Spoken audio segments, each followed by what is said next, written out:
അങ്ങനെ ഒരു ദിവസം ഒരു തോന്നലുണ്ടായി എന്നൊക്കെ പറയണ പോലെ ഇന്ന് ഞാൻ നമ്മുടെ ദേവാംശി വീട്ടിൽ നിന്ന് എറണാകുളത്തേക്കൊരു പോക്കങ്ങ് പോയിട്ടോ.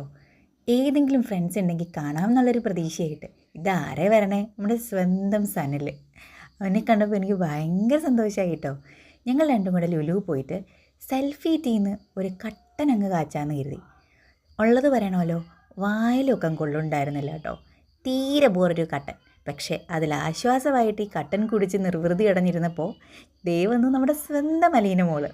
അങ്ങനെ ഫ്രണ്ട്സിനെ കാണാൻ പോയത് വെറുതെ ആയില്ല കേട്ടോ. പിന്നെ ഞങ്ങൾ വെറുതെ അങ്ങ് ചുറ്റിത്തിരിഞ്ഞ് കറങ്ങി. ബാക്കിയുള്ളവരൊക്കെ മിസ് ചെയ്തിട്ടോ. റോഷിനെയും അതുപോലെ തന്നെ ബാക്കിയുള്ള എല്ലാ ഫ്രണ്ട്സിനെയും സൗമ്യനെയൊക്കെ മിസ് ചെയ്തു. പക്ഷേ ഞങ്ങൾ നല്ല അടിപൊളി ഫുഡ് കഴിച്ച വിഷമം അങ്ങ് മാറ്റി.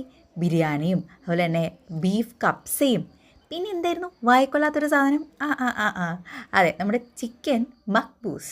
അതിനൊക്കെ ശേഷം ദഹിക്കണ്ടേ, എന്നാൽ പിന്നെ കുറച്ച് ഷേക്ക് ആയിക്കോട്ടെ എന്ന് കരുതി ഷേക്കും വാട്ടർമെലൺ ജ്യൂസും ഒക്കെ കുടിച്ച് ഞങ്ങൾ വളരെ വിഷമത്തോടെ വീണ്ടും തിരിച്ച് അവരവരുടെ വീട്ടിലേക്ക് കേട്ടോ. വീണ്ടും മെട്രോയിൽ തന്നെ പോകുന്നതിന് മുമ്പായിട്ടുള്ള സെൽഫി ചെയ്ത് നമുക്ക് മുടക്കാൻ പറ്റില്ലല്ലോ. അങ്ങനെ സെൽഫി ടാറ്റ പറഞ്ഞ് ഞങ്ങൾ മൂന്ന് പേരും രണ്ട് വഴിക്കായി എന്ന് തന്നെ പറയാം. അലീന ആലുവ പ്രദേശത്തേക്കും ഞാനും സനലും തൃപ്പൂണിത്തുറ വഴിയുള്ള മെട്രോയിലേക്കും പോയി. ആ മുഖത്തെ വിഷമം കണ്ടോ?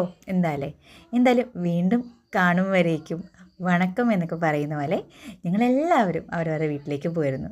ബൈ.